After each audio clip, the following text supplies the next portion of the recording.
Argentina se va a quedar sin nada, ¿me entendés? La Argentina se va a quedar sin nada, ¿me entendés? Es un tema de apropiación. En la Argentina hay un psicópata que es el peronismo, que va por todo el poder permanentemente. Es como una vuelta al vamos por todos. Marca también una profundización del sesgo intervencionista del gobierno. ¿Qué pasa en otros países? Bueno, cuando Internet es considerada un derecho básico, los ciudadanos tienen mejores niveles de conectividad y acceso. Por supuesto, esto pasa en Finlandia, Noruega, Israel, Canadá, Corea del Sur. Es un plan para mantener a la Argentina, mantenerla a niveles de Zimbabue.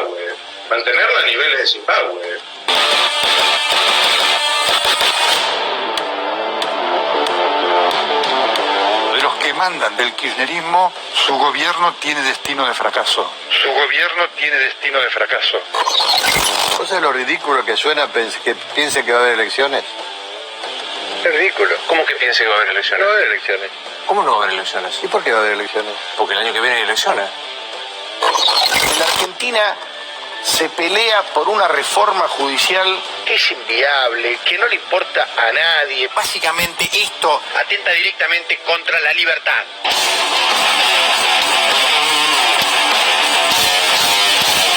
Yo quería preguntarle, doctor, ¿en qué artículo usted se basa para decir que asegura la impunidad de los delitos? Es cierto, no aparece un artículo en particular. Si un juez tiene una causa sensible no podemos mostrar la casa. La verdad que nos cortan la mitad del contenido. Aplica esta cláusula Parrilli y obliga al juez a denunciar si se siente presionado por un poder mediático. Atención, porque presentó su renuncia al polémico camarista integrante de la Sala 1 de la Cámara Federal porteña, Jorge Ballesteros. El gobierno lo quería correr realmente y terminó renunciando. Es toda una operación política para echar a los jueces. Básicamente quiere decir, ese juez me tiene que juzgar a mí, tú lo he hecho. Ballesteros y Farage, el gobierno había dicho se tienen que ir. Había sido muy clara la indicación del gobierno. Ese juez me tiene que juzgar a mí, tú lo he hecho.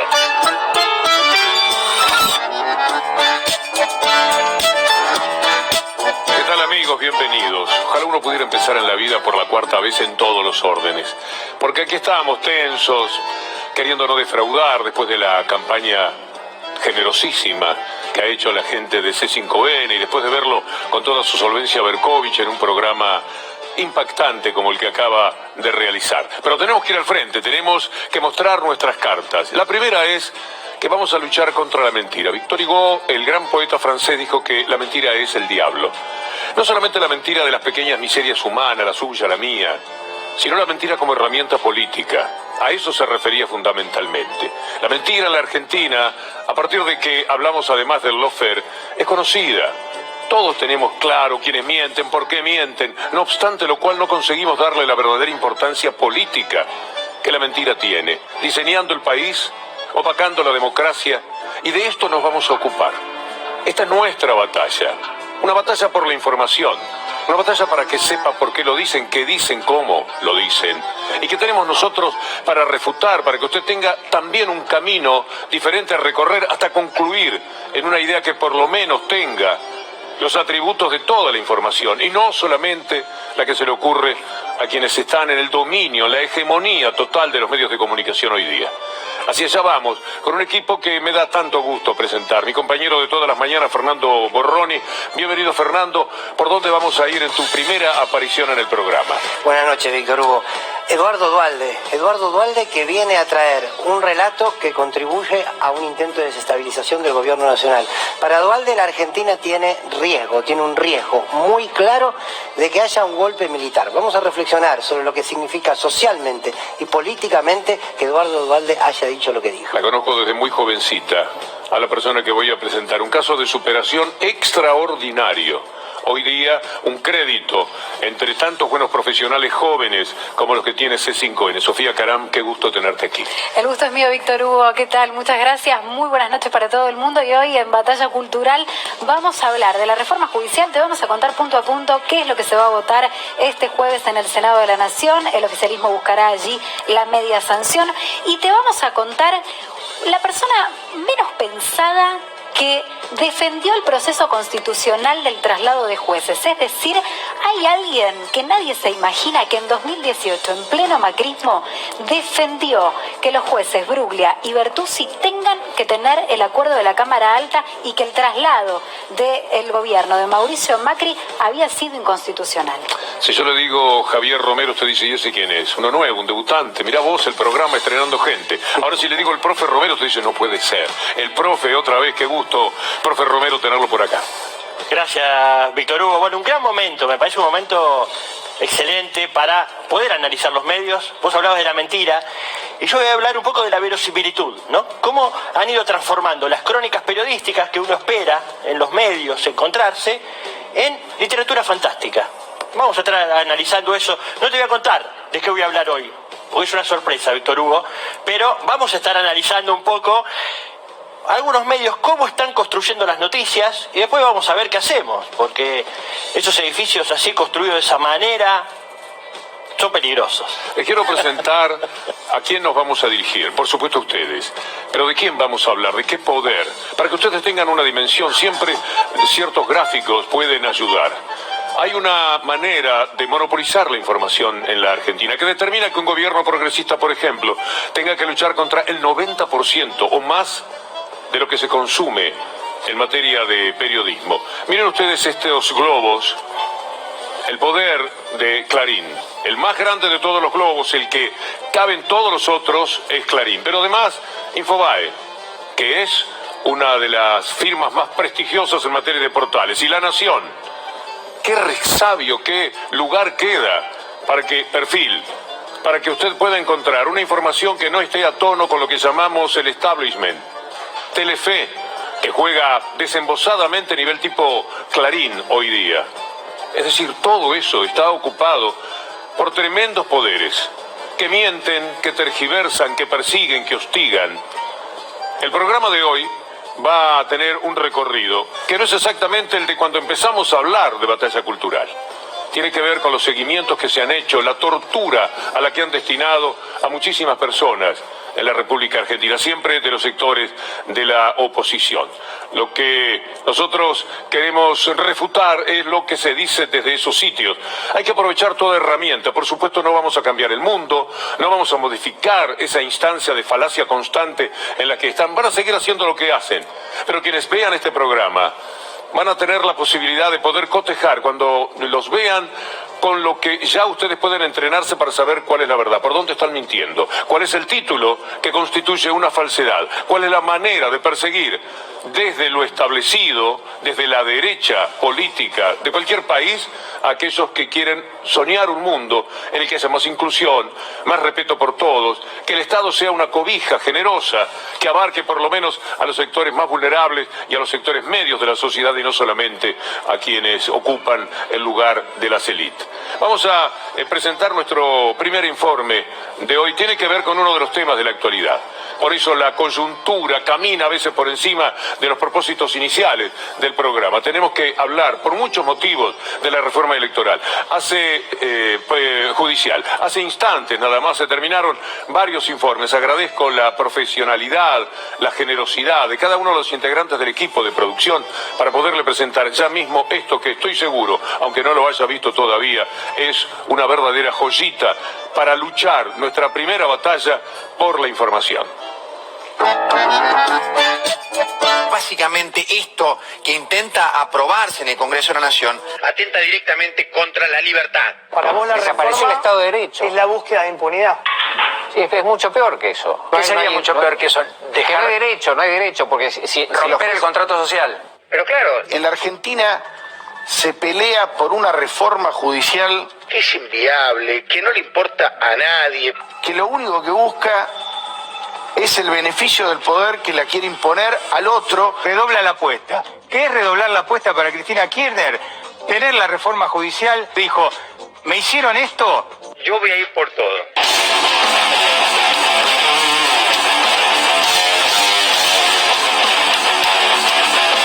Yo quería preguntarle, doctor, ¿en qué artículo usted se basa para decir que asegura la impunidad de los delitos? Es cierto, no aparece un artículo en particular. Es cierto, no aparece un artículo en particular. Sin embargo, a futuro, lo que yo hablé del sistema de subrogancias sí puede ser un sistema que favorezca la impunidad, ahí sí. Pero no al pasado, por supuesto. Esto es una operación política para echar a los jueces. Básicamente quiere decir, ese juez me tiene que juzgar a mí, tú lo he hecho. En Argentina, sobre todo lo que pasó hace unos días, todos sentimos de vuelta un revulsivo de decir, no, esto no es lo que habíamos acordado. ¿Te referís a la liberación de Cristóbal López? Me refiero sobre todo al cambio de carátula. No, esto no es lo que habíamos acordado. Atención, porque presentó su renuncia al polémico camarista integrante de la Sala 1 de la Cámara Federal porteña, Jorge Ballesteros. Esto fue después de que liberaron en este polémico fallo a Cristóbal López. Adrián. El gobierno lo quería correr realmente y terminó renunciando. El gobierno lo quería correr realmente y terminó renunciando. Ese juez me tiene que juzgar a mí, tú lo he hecho. Aquel camarista me tiene que juzgar a mí, tú lo he hecho. Ese fiscal es el que me acusa a mí, tú lo he hecho. Ballesteros y Faraj, el gobierno había dicho, se tienen que ir. Había sido muy clara la indicación del gobierno. Tú lo he hecho al jefe de los fiscales, lo he hecho al camarista tal. Hay un podio, señor juez, no pida ningún crédito de más de 12 cuotas. No. Porque a lo mejor no lo puede terminar de pagar. Yo te cuento que hay jueces que el gobierno ya decidió que no quiere que sigan. Primero, número uno, encabezando el podio, Eduardo Chiche Freiler, camarista de la Sala 1. Lo he hecho al jefe de los fiscales, lo he hecho al camarista tal. El segundo, Daniel Rafecas, juez federal. Y el tercero en el podio es Carlos Rosanqui, juez federal. Lo mío es igual a lo de mucha gente. Fueron moviendo a los que le molestaban. Tú lo he hecho. Si un juez tiene una causa sensible no podemos mostrar la casa. La verdad que nos cortan la mitad del contenido, porque mostrar las casas de nuestros queridos jueces o las fortunas que ganan. Es una manera, me parece a mí, de buscar la autocensura del periodismo. Aplica esta cláusula Parrilli y obliga al juez a denunciar si se siente presionado por un poder mediático. Presionado por un poder mediático.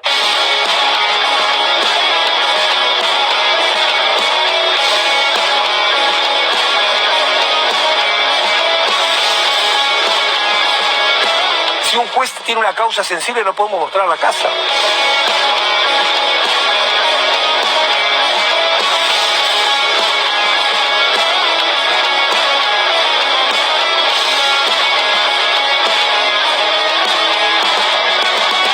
Presionado por un poder mediático, La metralla mediática que usted ha recibido ha sido imparable. Todos los canales.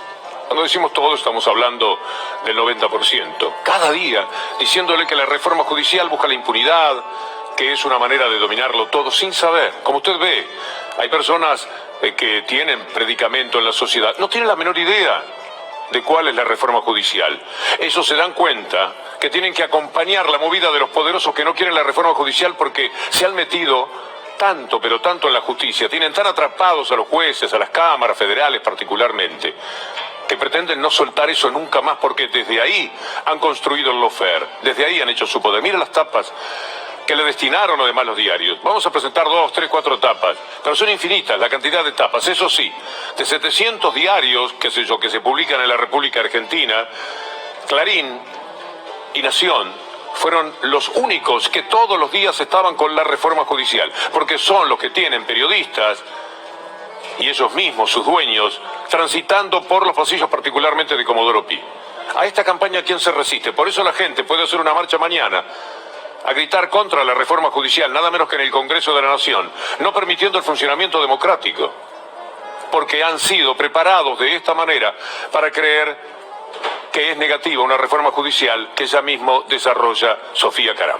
Y Víctor Hugo, estuvo este fin de semana sobre todo y por estos días la discusión desde algunos medios de comunicación centrada en este artículo que vamos a ver ahora. Se conoce ya ahora célebre como el artículo, como la cláusula Parrilli. Es el artículo 72 del proyecto de la reforma judicial. ¿Qué es lo que dice? ¿Qué es lo que incluyó aquí, por iniciativa del senador Oscar Parrilli, este articulado? Lo que hace en realidad es modificar algo que la ley ya establecía y agregar una palabrita. Mirá, comunicar en forma inmediata al Consejo de la Magistratura, los jueces deben comunicar en forma inmediata al Consejo de la Magistratura cualquier intento de influencia en sus decisiones por parte de poderes políticos, económicos, esto ya lo decía la ley, y miren la palabrita que se agrega, o mediáticos, miembros del Poder Judicial, Ejecutivo, Legislativo, amistades o grupos de presión de cualquier índole y solicitar las medidas necesarias para su resguardo. ¿Qué es lo que dice el oficialismo? Es una herramienta para que los jueces puedan denunciar ante el Consejo de la Magistratura en caso de recibir alguna de todas estas presiones por parte de algunos de todos estos sectores. ¿Qué es lo que dice la oposición y qué es lo que dijeron los medios de comunicación? Es un ataque a la libertad de prensa. Finalmente este artículo quedó, se va a discutir en el Senado, que seguramente se va a votar este jueves. Avanzamos en el proyecto de la reforma judicial, algunos de los puntos principales que hemos elegido para que ustedes conozcan. Descentralización, sobre todo esto es lo central, del poder de Comodoro Pi. ¿Cómo? Se van a sumar 23 juzgados, va a haber un total de 46 juzgados ahora en los tribunales federales. Se crean 5 tribunales orales en lo penal federal, se van a unificar los fueros criminal y correccional federal y nacional en lo penal económico para llevar adelante y llegar a este número, a estos 46 jueces de Comodoro Pi. Avanzamos. Esto es central, porque lo que está buscando aquí el gobierno de Alberto Fernández es terminar con la arbitrariedad de solo 12 magistrados manejando las causas más calientes de la Argentina en materia de corrupción, narcotráfico, crimen organizado. Atención a los sorteos, porque van a cambiar los sorteos, esto es lo que dice el proyecto. Siempre caían las causas en manos de los mismos y siempre hubo sospechas sobre los sorteos en Comodoro Pi. ¿Cómo van a ser ahora? Públicos, auditables y manuales. Se vuelve al sorteo manual. Esto es clave, Víctor Hugo, porque hay muchas suspicacias respecto del sorteo electrónico. Van a tener que ser grabados los sorteos. Es decir, sorteo para ver qué causa le llega a cada juez, ¿sí? Van a tener que ser grabados para garantizar la transparencia bajo apercibimiento de nulidad, dice el proyecto de ley, y puede ser presenciado, obviamente, por las partes en caso de que lo requieran. Avanzamos, seguimos más con las claves de la reforma judicial. Tema subrogancias, va a haber un plazo máximo de 1 año. Para los juzgados nuevos, lo que está proponiendo el proyecto es que sean cubiertos por subrogancias por el término de máximo 1 año. Esas subrogancias tienen que ser con un proceso de selección exactamente igual que al de cualquier juez, es decir, Consejo de la Magistratura, se hace una terna, pasa por el aval del Senado. Esto es muy pero muy importante, porque hay muchas críticas también desde la oposición que no quieren que sean cubiertos estos nuevos juzgados con jueces subrogantes que van a tener que tener el aval de la Cámara Alta. Ministerio Público, esto también es muy importante porque se va a empezar a implementar con un plazo máximo de 2 años el sistema acusatorio y para esto se van a crear 23 fiscalías con una secretaría cada una para los juzgados federal y 5 para los tribunales orales. Avanzamos. Estamos viendo las claves de la reforma judicial y las provincias. Y aquí también está puesto el ojo, está puesta la mirada, porque la negociación por parte del Poder Ejecutivo estuvo con la mirada puesta en los gobernadores, en qué es lo que querían los gobernadores para mejorar su propio sistema y servicio de justicia. Se van a crear nuevos juzgados federales penales. Acordate que en las provincias hay multifueros, es decir, un juzgado que se ocupa de los distintos fueros.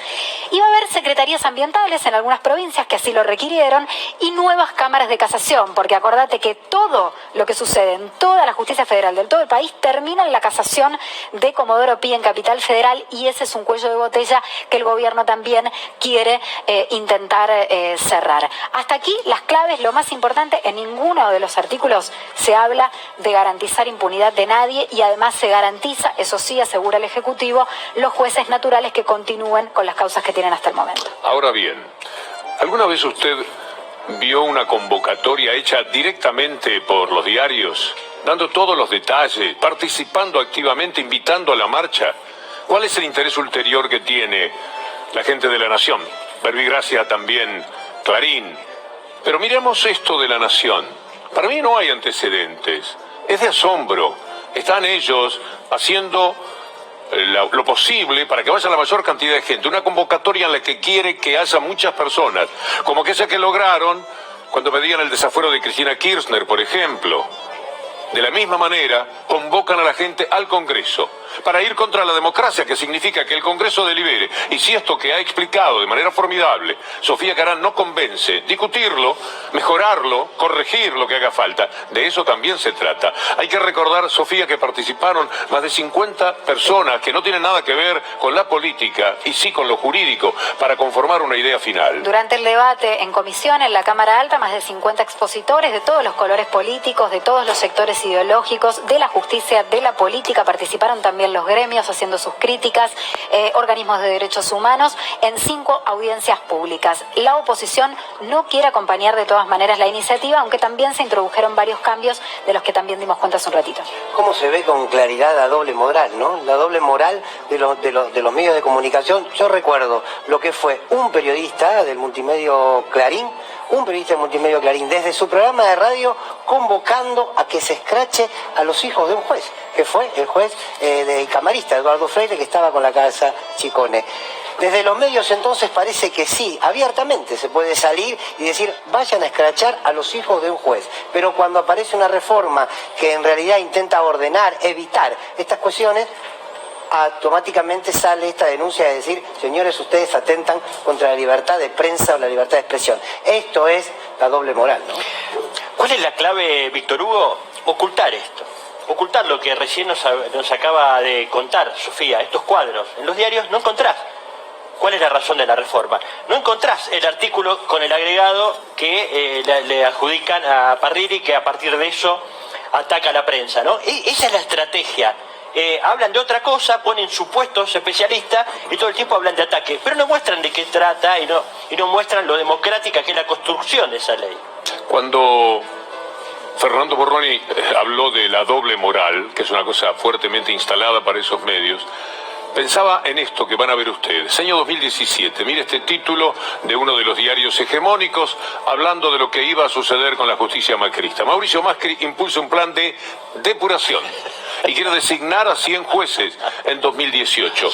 ¿Puede entenderse esto?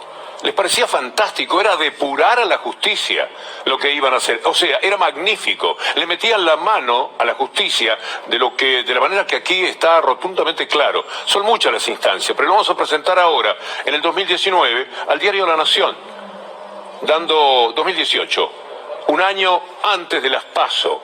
El gobierno nombrará 94 nuevos jueces para combatir el narcotráfico y 85 fiscales. Imagina usted que eran más jueces y fiscales que policías. Estaban designando jueces que a ellos les importaban de una manera especial, es decir, dominar la justicia, como han hecho durante todo este tiempo. Después tenemos a los dueños de los diarios y a muchos de sus periodistas que están todo el día al lado de los jueces, amenazándolos, intimidándolos, corrigiéndolos. Alguna vez han hecho directamente el fallo para este tipo de jueces que ellos trataban de incorporar. Pero para La Nación y Clarín era una depuración, una cosa maravillosa. Por suerte, finalmente la sociedad iba a tener una justicia depurada gracias al esfuerzo que ellos estaban haciendo, que no era otra cosa que dar pasos gigantescos hacia la dominación. Hablamos del tema del día con Fernando Borroni sobre lo que ha sido la presentación tan llamativa de Eduardo Duhalde. Bueno, ha tenido que ver precisamente con un expresidente que dice que en la Argentina puede haber un golpe militar. Anuncia además que seguramente el año que viene no va a haber elecciones. ¿Qué tal? Lo escuchamos, dale. No va a haber elecciones. ¿Cómo no va a haber elecciones? ¿Y por qué va a haber elecciones? Porque el año que viene hay elecciones. ¿Hay elecciones? Sí. Hay paso y tenemos un récord que ahí primero nosotros. La gente no lo sabe o no lo lee o no se olvida. Hemos entre el 30 y el 83 14 dictaduras militares. 14. Sí. No elecciones porque Argentina es la campeona de las dictaduras militares. 14 en 53. ¿Pero usted dice que Alberto Fernández va a tener un golpe? Pero por supuesto. Bien, está clarísimo. Esto es una persona que fue presidente de la Nación. Ahora, ¿en qué contexto dice lo que dice Eduardo Duhalde? En un contexto donde hay una oposición que está buscando desestabilizar el gobierno de Alberto Fernández. Esto está claro, por lo tanto, los dichos toman otra gravedad. Ahora, es bueno que nos propongamos hacer un ejercicio de la memoria política y activa, porque no lo dice cualquiera. Lo dice Eduardo Duhalde, el vicepresidente de los indultos del menemismo, del 89 y del 90. Lo dice Eduardo Duhalde, quien cuando terminó su mandato presidencial en el 2003 indultó a Seineldin.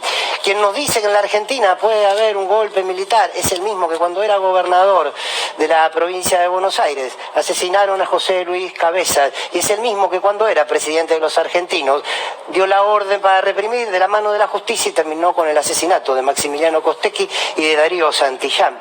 Ahora, lo que sigue siendo llamativo es cómo puede ser que un sector de los medios llegan siendo a buscar a Eduardo Duhalde como si fuese una especie de oráculo griego al que hay que consultarle de qué va el futuro, de qué va la política argentina de aquí hacia adelante, cuando Duhalde debería dar respuestas del pasado, de qué pasó cuando él era vicepresidente de la Nación y llevaron adelante la ley 23.696, la ley de reforma del Estado que permitió que se saquee la Argentina, donde se privatizó YPF, Aerolíneas Argentinas, la luz, el agua. Parece que nadie le pregunta esto a Eduardo Duhalde, sin embargo, él se permite tener ese discurso asemejado a la violencia. Es lamentable, muy lamentable ver un dirigente como Eduardo Duhalde que esté tan vinculado a los hechos más tristes y violentos de la Argentina.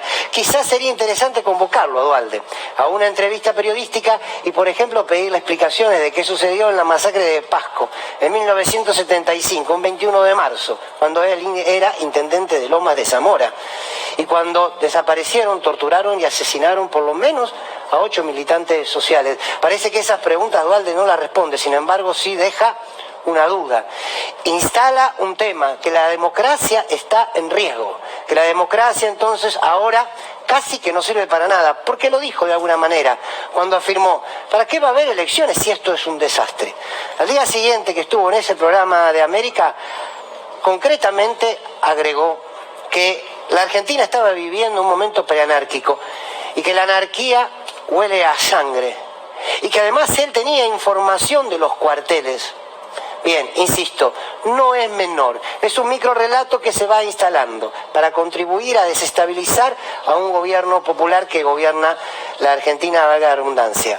Un último dato, precisamente sobre este gobierno. ¿Saben lo que dijo el gurú de la política, Eduardo Duhalde, cuando se enteró que la fórmula presidencial iba a ser Alberto Fernández, Cristina Fernández? Aseguró a los medios: es imposible que esta fórmula gane. Me hace acordar, agregó, a lo que fue el cajón de Herminio Iglesias. Bueno, fíjense la claridad política de Eduardo Duhalde, al que habría que recordarle, a este expresidente, a este exgobernador, a este ex vicepresidente de uno de los momentos más oscuros de la historia argentina. La dictadura, el menemismo, dualdismo y el macrismo han sido los peores momentos de la historia argentina. Habría que recordarle a Eduardo Duhalde nunca más que este pueblo sabe defender la democracia de las dictaduras y también de los Eduardo Duhalde.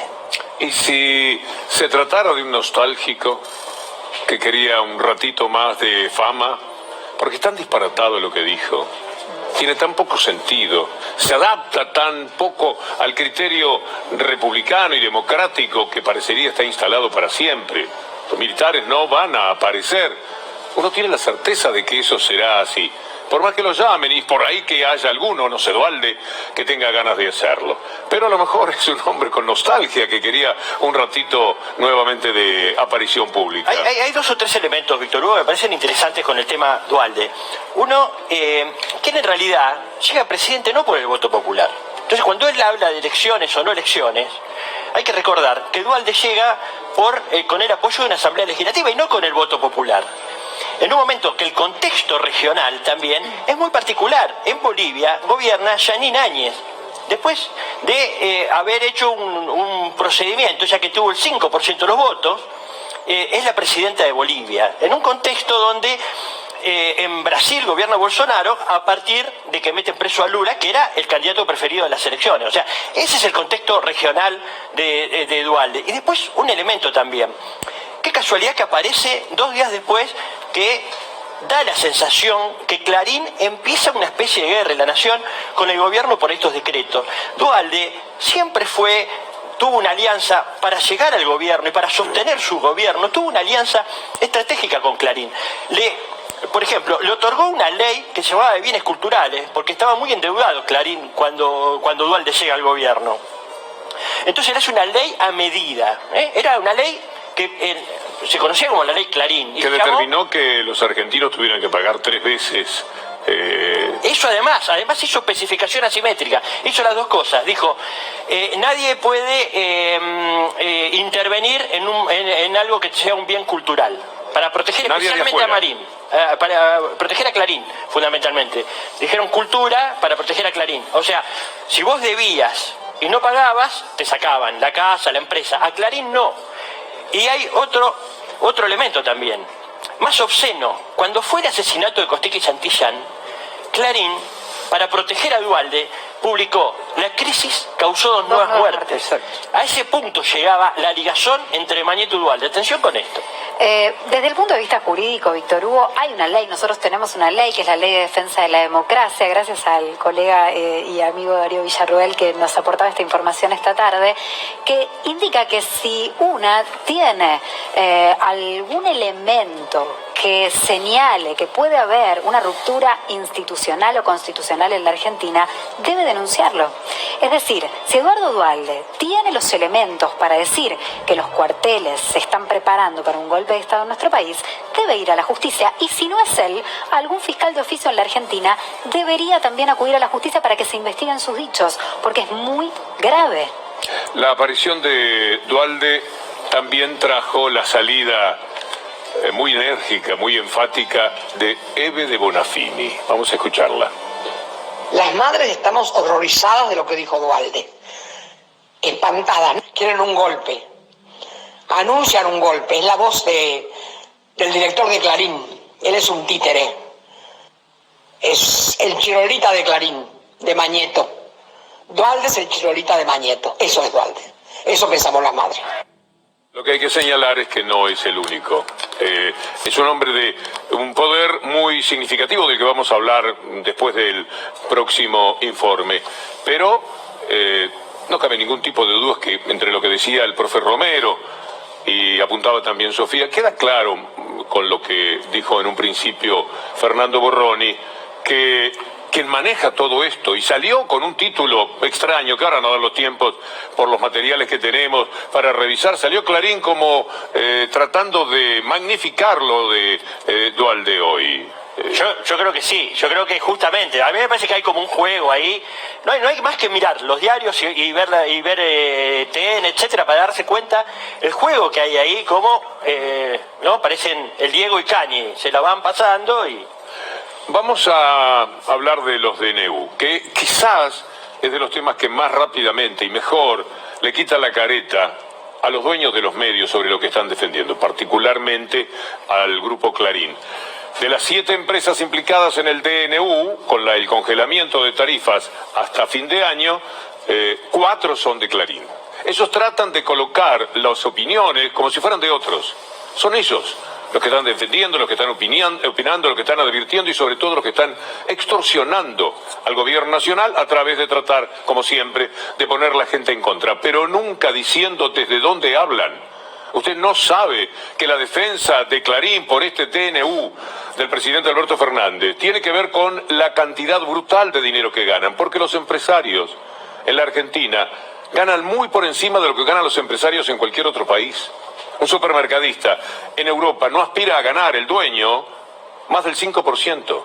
Aquí 30, 40, 100, 200%. En todos los casos es así. Y estas empresas están acostumbradas a poner la tarifa que quiera. Ahora teníamos que sobrellevar, en plena pandemia, con las dificultades que existen, un aumento del 11%. Y después venía otro. Y ya tuvimos anteriormente algunos aumentos, también de lo que son las empresas que prestan estos servicios. Entonces, en vez de ganar miles de millones de pesos, como tuvieron que reconocer hace muy pocas semanas, dando cuenta de lo que habían ganado en la bolsa donde tienen que hacerlo, van a tener que ganar un poco menos. Si no son 2.000, habría que decirle a Mañeto, a la cúpula de Clarín, mira, a lo mejor son 1.500 millones. Disculpe, que se le quedan en el camino 500 millones, pero nunca van a perder. Siempre están ganando frioleras de dineros a expensas del bolsillo de la gente. Vamos a presentar este informe que tiene que ver con el DNU para después conversarlo aquí y para que usted preste atención a cómo lo defienden, la garra que le ponen, pero también la falsedad de no decir desde dónde hablan, cuál es el interés que ellos tienen, que es el máximo posible. Con la aprobación de la nueva ley de medios K, varios canales pueden desaparecer. TN es uno de ellos. TN, todos nosotros. ¿Tendremos noticias?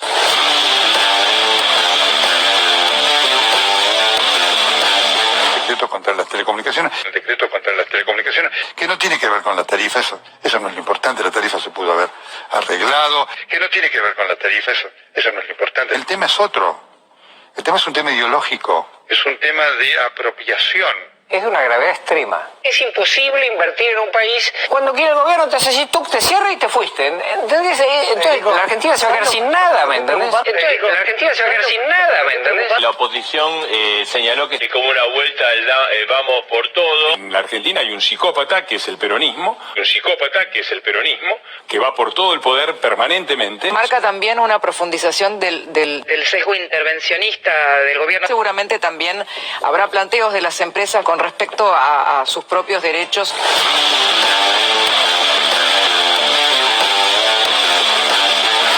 ¿Avisorás una judicialización más o menos inmediata de esta cuestión? La regulación es un bien prácticamente devaluado, absolutamente devaluado. El gobierno es demasiado ideológico a la hora de regular este tipo de servicios. Yo honestamente, y lo digo muy en serio, Roberto, yo creo que es un plan, Creo que es un plan para mantener a la Argentina aquella que competía con Estados Unidos, mantenerla a niveles de Zimbabue.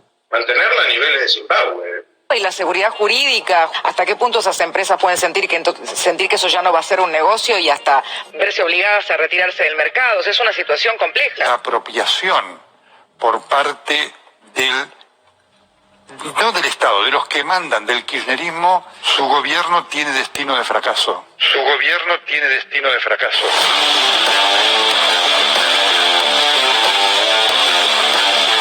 No confundamos a la Argentina con Venezuela. Yo creo que se va gastando el argumento Venezuela, ¿no? Es como Pedrito y el Lobo. Si todo es Venezuela, nada es Venezuela, además. Hubo medidas que tuvimos que tomar porque si no las tomábamos, Volcábamos, nos transformábamos en Venezuela. La Argentina iba en camino a ser Venezuela. Era terminar como Venezuela. Pero hemos dejado atrás la posibilidad de la guerra civil. De ser Venezuela.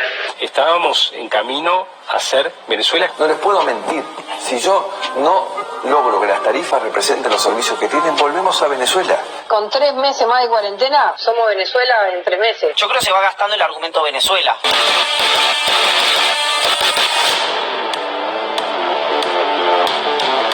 En Europa, como acá en Argentina, en América, son mercados muy competitivos. Cuanto más libertad hay, más competitivo es el mercado, más inversión haces y más progreso haces.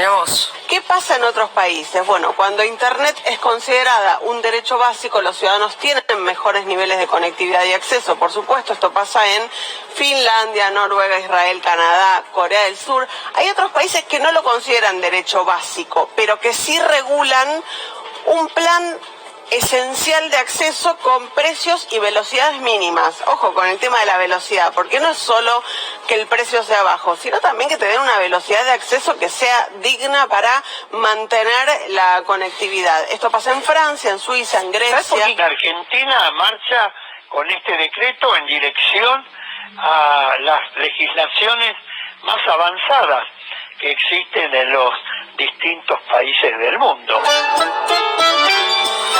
Es una batalla tremenda la que ellos dan. ¿No sería gracioso que mañana salga gente con carteles en la marcha al Congreso pidiendo que no congelen las tarifas? No, por favor, de ninguna manera hagan eso. Millones de personas que se favorecen. Bueno, consiguieron que la gente saliera a la calle por Roca, por Techín. Lograron que salieran por Vicentín, una empresa que estafó al país en miles de millones de pesos. Y allí estaban el Día de la Bandera y después también el Día de San Martín, agitando banderas por la patria y por Vicentín. Así consiguen ir contra la reforma judicial y llevar mañana, con esa invitación particular que hace histórica la Nación para que la gente vaya al Congreso, a perturbar en lo posible la vida democrática del país. Porque no hay democracia para la derecha si no la tienen ellos en sus manos. Así no les sirve. Lo consiguen, tienen muchísima fuerza. Desde aquí la batalla para, por lo menos, hacer conciencia o tomar conciencia de cómo lo hacen. Ahora, ¿cuál es la discusión de fondo que hay atrás de este nuevo? es una disputa entre quién conduce los destinos de un país, el Estado o el mercado. O sea, ¿son las corporaciones políticas o es el Estado? Porque cuando el Estado interviene, precisamente porque el Estado nos integra a todos y a todas, cuando el Estado interviene para poner reglas de juego claras, ahí es donde el mercado se para y dice, no señores, acá la disputa es quién manda, y mandamos nosotros. Cada vez que gobierna el campo nacional y popular, el Estado recobra fuerza. Cada vez que gobierna la derecha, el libre mercado hace lo que quiere. Y esto es la disputa que se está dando de fondo con este DNU y que se da en otras instancias, no claramente de la coyuntura. Yo creo, Víctor Hugo, que lo más grosero, lo más grotesco de todo eso es cómo ocultan que en realidad los principales damnificados son ellos mismos, ¿no? Rompen ese contrato elemental que debe haber de saber quién te habla, ¿no? Me parece que eso es central en la construcción. O sea, cuando habla Clarín, habla el dueño del 70% del mercado audiovisual argentino, y no lo dicen, ¿no? La clave es ocultar, esconder, y a partir de eso montar la mentira. Ahora, si hubiera mesa familiar este domingo, no hay, ¿no? Porque tenemos aislamiento preventivo, no puede haber mesa familiar. Pero yo te puedo asegurar que la abuela, el tío, la tía, todo el mundo va a estar quejándose, o estaría quejándose de, che, me volvió a aumentar el celular, me volvió a aumentar el abono del cable. En este caso, pueden con bombos y platillos salir a defender sus propios intereses, pero la verdad es que la mesa de casa, en tu bolsillo, tu teléfono celular, ahora no te va a aumentar lo que te iba a aumentar. Y eso, la verdad que es todo, ¿no? Lo terrible es como ocultan. Mire, vamos a mostrarle un título de Clarín del fin de semana. Usted va a leer, advierte en tercera persona del plural. Advierten otros. Sobre la abrupta caída de las inversiones. Advierten, no, está advirtiéndole Clarín al gobierno que no va a invertir y que va a determinar con eso que los servicios sean malos, como si ya no lo fueran. Por otra parte, son los que, como decía Berkovich hace un rato, los que más reclamos tienen de todas las empresas del país. Pero dicen que advierten, es increíble, y la gente está afuera, no sabe que esa advertencia la están dando ellos mismos, pero no dicen, nosotros, Grupo Clarín, advertimos que si nos congelan las tarifas no vamos a invertir, y vamos a hacer pedazos el servicio, más todavía de lo que está. Mire este otro título. Clarín, la tapa de hoy, duro rechazo empresario a la intervención del Estado. Déjalo un momentito, porque quiero decir que ese duro rechazo empresario no es de gente de afuera con la que Clarín no tiene nada que ver. Es el duro rechazo de ellos como empresarios, de Mañeto, de Aranda, de la cúpula que maneja. Esos son los empresarios los que fundamentalmente están rechazando la intervención del Estado. Además usan la palabra intervención, Sofía. Ellos quieren jugar con que interviene como regulador, pero hacen pensar en lo de Vicentín. Intervención. Juegan con la gente, enloquecen a la gente, envenenan de esta manera. Advierten, dicen ellos. Unos empresarios por ahí están advirtiendo, y Clarín generosamente toma nota y nos avisa. Y después habla de los empresarios, el duro rechazo de los empresarios. Unos empresarios que se están quejando, y Clarín, con la objetividad que le caracteriza, dice, los empresarios están quejosos y nosotros se lo contamos a la gente. Pero no le dicen que los empresarios son exactamente ellos mismos. Es este señor, vamos a ponerlo un momento en pantalla, porque todavía no aparece. A mí, con los periodistas que piensan distinto, poca cosa, somos hojitas en el viento. Pero contra los grandes patrones, este es el hombre que dice, advierten.